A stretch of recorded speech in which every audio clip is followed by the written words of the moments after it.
Hello mga ka-offloader sa Pilipinas Market. Welcome back to my channel and katir syukran, daghan salamat sa tanan So gawa tayo ng special edition single stock review. So Spinik, review natin si Spinik, ano nang nangyari So pero naman bago ang lahat, huwag kalimutan mag-subscribe kung hindi ka pa nakapag-subscribe sa ating channel. Libre lang po yan, walang bayad. So click lang yan, tapos subscribe button para ma-notified ka palagi. Marami tayong mga videos diyan, panoorin nyo So tara let's atong lantawon si Spinik. Tingnan natin si Spinik So last nating vlog kay Spinik ay dito, yung green pa siya. So akala natin ma-break na niya yung 1 point dito, yung pula na yan.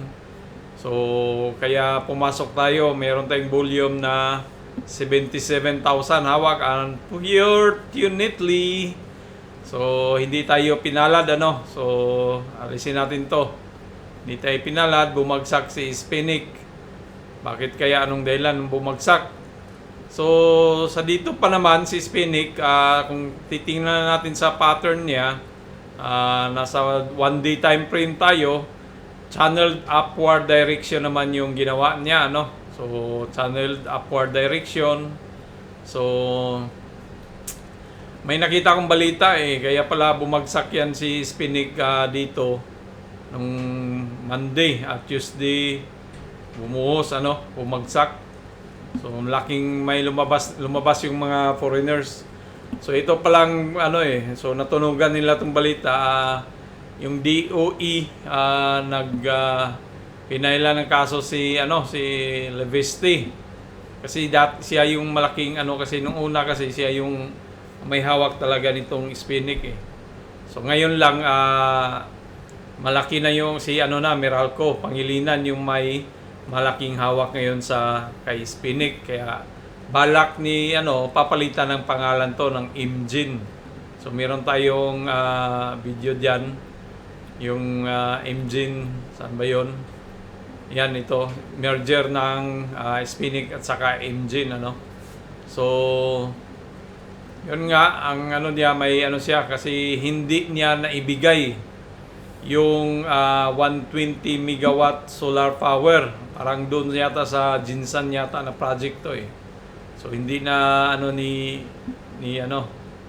Levesty kasi kinasuhan siya ng Department of Energy. So kaya naka-apekto ito sa kay Spinik. Imbis na pahataw na yan, mabreak na niya itong channel, wala bumagsak tuloy Pero ganun pa man ay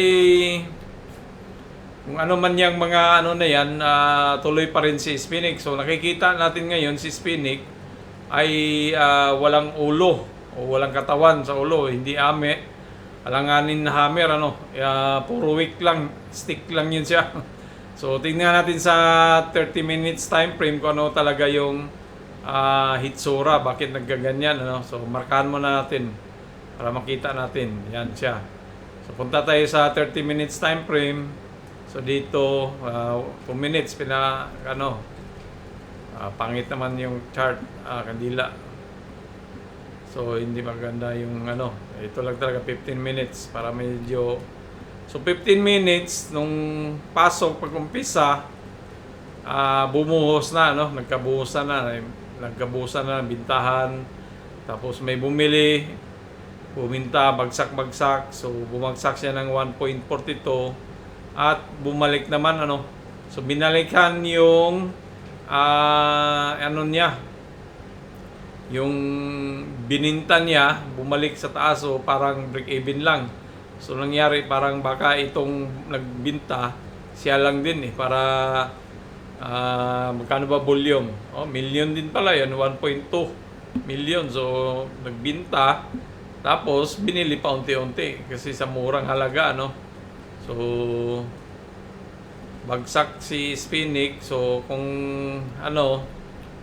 kaya dito bullish naman siya dito nag-resist naman siya sa natin, di ba, yung bottom part.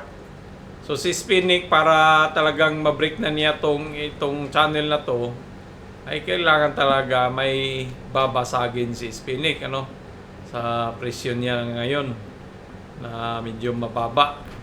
So ano ba yung babasagin niya para kailangan niyang humataw sa taas? So balik tayo ulit sa 1-day time frame.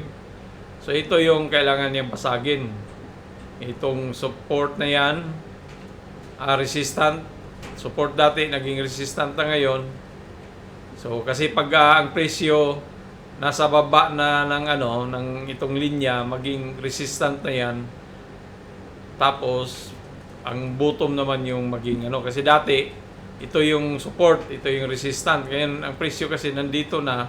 So resistant na to. Kasi pipigilin niya para umangat siya, So para hindi umangat. Ito naman resistant naman to, panibagong resistant. So ang support natin dito kay Spinach, ito pa lang talaga. Yan yung support natin, yan. Dapat mag-hold siya ng 1.46 at saka itong down trend line natin, So dapat kasi kung hindi mag-hold, baka mahulog pa yan. So baka ihulog pa tayo ni Spinach dito sa baba, ganun, di ba?